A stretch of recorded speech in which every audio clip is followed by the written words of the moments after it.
Well, hello everyone, and welcome to another reading from On Tyranny.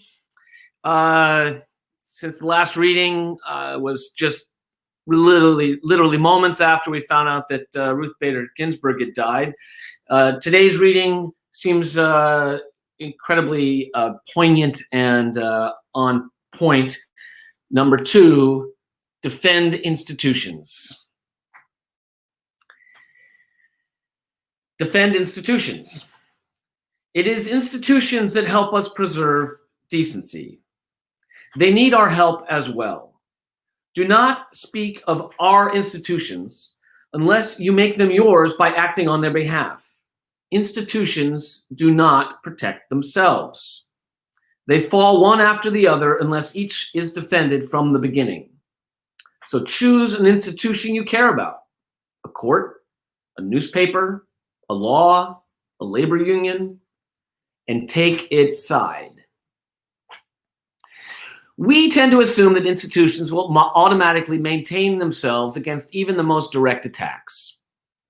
This was the very mistake that some German Jews made about Hitler and the Nazis after they had formed a government. On February 2nd, 1933, for example, a leading newspaper for German Jews published an editorial expressing this mislaid trust. Quote, "We do not subscribe to the view that Mr. Hitler and his friends, now finally in the possession of the power they have so long desired, will implement the proposals circulating in Nazi newspapers. They will not suddenly deprive German Jews of their constitutional rights, nor enclose them in ghettos, nor subject them to the jealous and murderous impulses of the mob. They cannot do this because a number of crucial factors hold power in check, and they clearly do not want to go down that road. When one acts as a European power, the whole atmosphere tends towards ethical reflection upon one's better self and away from revisiting one's earlier oppositional posture." Such was the view of many respectable people in 1933, just as it is the view of many reasonable people now.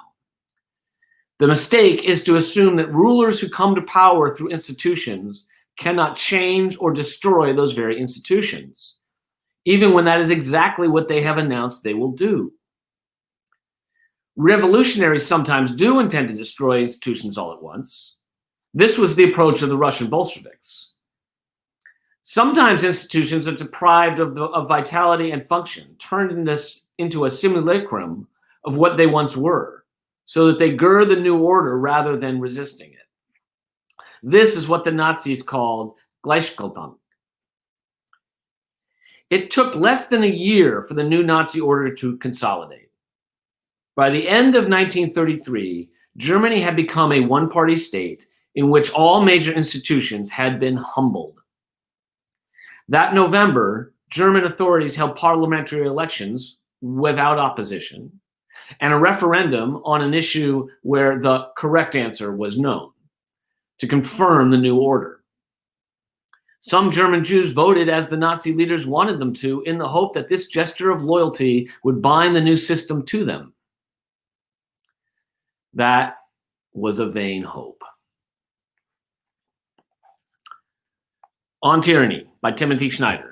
It's been your This Is Not a Drill reading for the day, and we'll see you soon.